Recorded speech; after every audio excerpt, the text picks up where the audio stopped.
Hey everyone, Crash and Crash Customs, Lake Havasu, Arizona. We have more to do on the 1968 Pontiac Firebird convertible.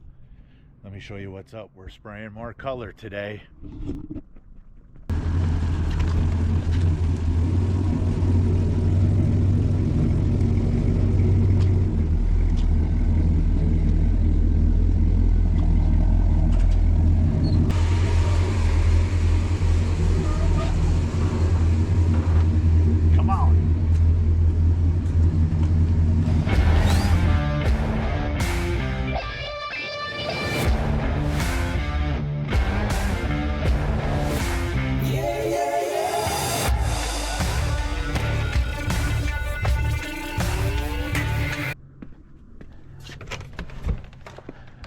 These are the pieces that are left. Fenders, front valance, lower front fender corners, trunk lid, doors, gas flap,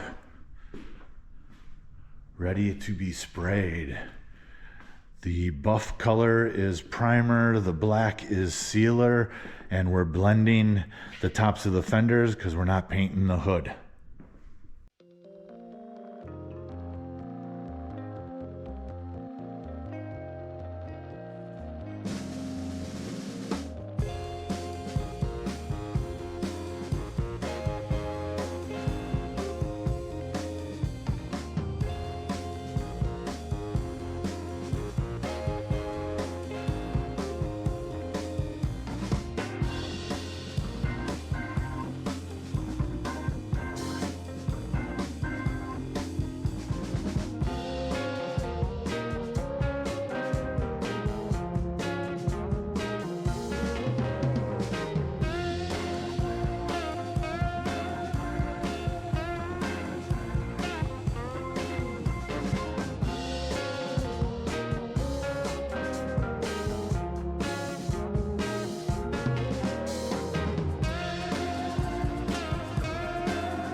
Painted, cleared, dried, untaped. Next is just a quick light cut and buff, but I wanted to show you when you're hanging parts, think about airflow, right? That's the exhaust wall, so it's pulling air from that direction, so the air is going this way. Also, any dust is also going that way, so if you look, I have the backside of all the parts facing the direction that the dust would be coming from, and the shiny side of all the parts towards the exhaust wall. So in theory, you're going to get less dust in your paint hanging them this way. And it really don't matter if you have an exhaust wall like I do, a closed, sealed booth that is over taped and over protected from dust. They still get dust in it. And it also don't matter if you're doing it in your garage with a Kenmore window fan. Just think about airflow when you're hanging parts and make life a little easier for you. Also, it's a real good idea to hang everything from 2 mounting points, especially the light pieces, because you're going to hit it with air pressure. And if it's just 1 mounting point, it's just going to want to spin or bounce around a lot. Especially, well, I mean, those pieces are pretty light, but like a little filler door, super light. 2 mounting points. It'll be easier to spray at a consistent distance on everything. Won't be bouncing around on you. Reassembly of the Firebird has begun. Rear wheel well trim is on. I got 1 tail light in. I'm going to talk about that in a minute.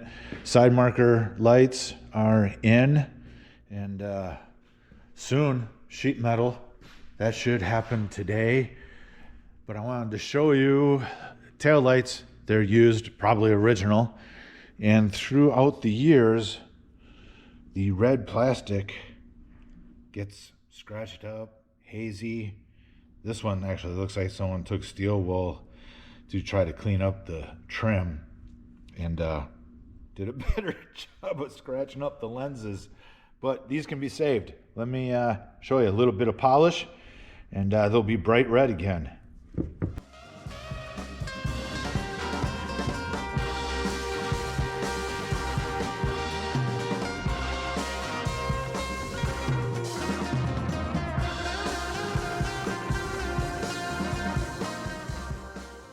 Here we are, first one, just super light and quick with plenty of compound. I use the same compound as I do with the first stage of buffing paint, but you can see, look at that. The top one I haven't hit yet, obviously, and the second one I have. And now that the second one is hit, look at what the last shop did. See that? Right here? I gotta clean that paint up. Somebody, one of the times this thing was painted, they taped the lenses off, in quotes, because they obviously did a poor job of taping the lens off. Why don't they just unbolt it? It's 4 bolts. Unbolt the part, and then you don't have to worry about... anyways, the pad I used is really a pad for polishing stainless, but it got in this groove because it's recessed with the stainless perfectly. Super light, slow speed, easy. It probably took longer to get the tool, the pad, and the compound than it did to actually do that. But usually I'll just use the same pads that I use for buff and paint on lenses. But remember, they're plastic, so too fast, too much pressure, not enough compound, you're gonna melt the plastic, and you're either buying a new lens or you're trying to sand out melted plastic. So slow and easy with plenty of compound. You're better off having too much on and wiping it off than not enough. So we'll keep going. Do the top one and install it, and they'll see you hitting the brakes for sure.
Trunk lid is on and adjusted.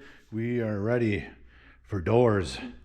I did the sill plates and welting for the door, and I had a few little dash and column pieces to put in.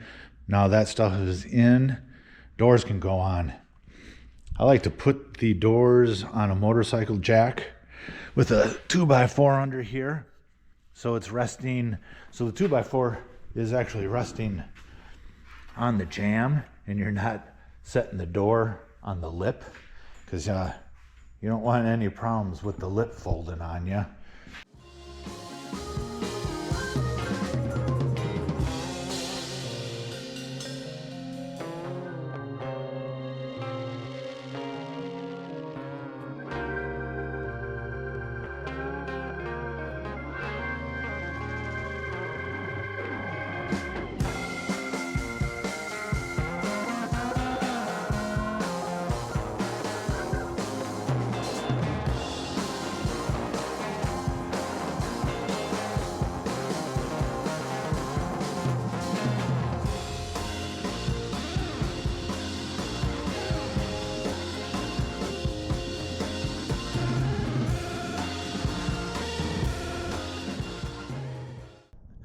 She fought me the whole way just to get those panels on and all the peripheral pieces that go around them or next to them. That's where I'm leaving this one. She burned me out. Please like, comment, and subscribe, and we'll keep giving you weekly content on everything that's going on in the shop.